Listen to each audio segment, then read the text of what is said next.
Frank was an educator for 40 plus years, had this unbelievable ability to just make you feel comfortable and warm and welcome, and instantly a total stranger built rapport and created a conversation that really mattered. He shared with us Frank's $1 million lesson. And this is Frank's handwriting from Sequoia National Park. You can see and unpack his ideas here real quick. So just verbally, look at the person who's talking.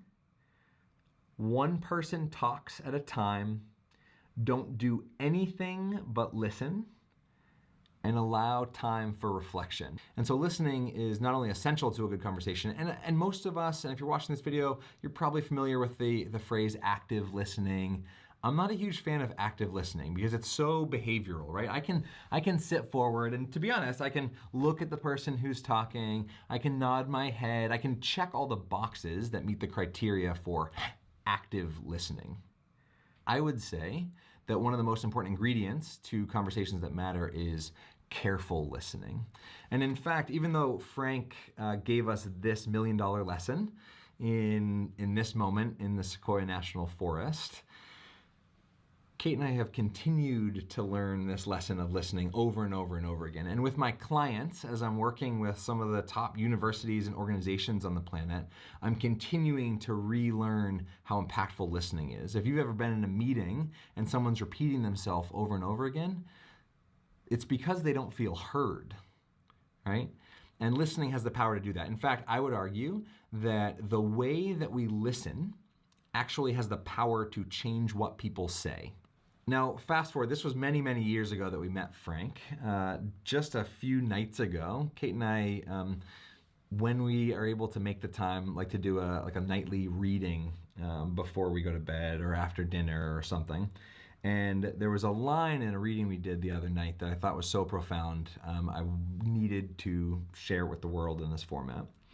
And it was, the truth is that careful listening feels so much like love that most of us can hardly tell the difference. And I'm not saying that every conversation needs to be loving. You're probably not watching this video in the context of a romantic relationship.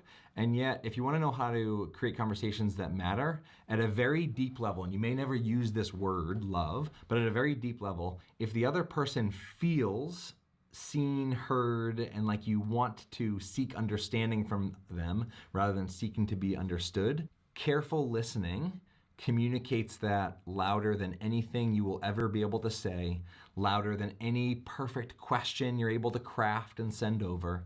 It makes a massive, massive difference. Now, do the questions we ask make a difference to the conversations that we have? Yeah, absolutely. In fact, at the time of recording this, we're in the midst of a bunch of presidential debates in the United States, and it's been driving me crazy listening to some of the moderators in the way that they frame questions. Now, not to make a comment on politics, there's, I think, lots of reasons that debates have not been going super well. But in particular, what I've noticed is that all of the questions begin with why. Why are you better than you?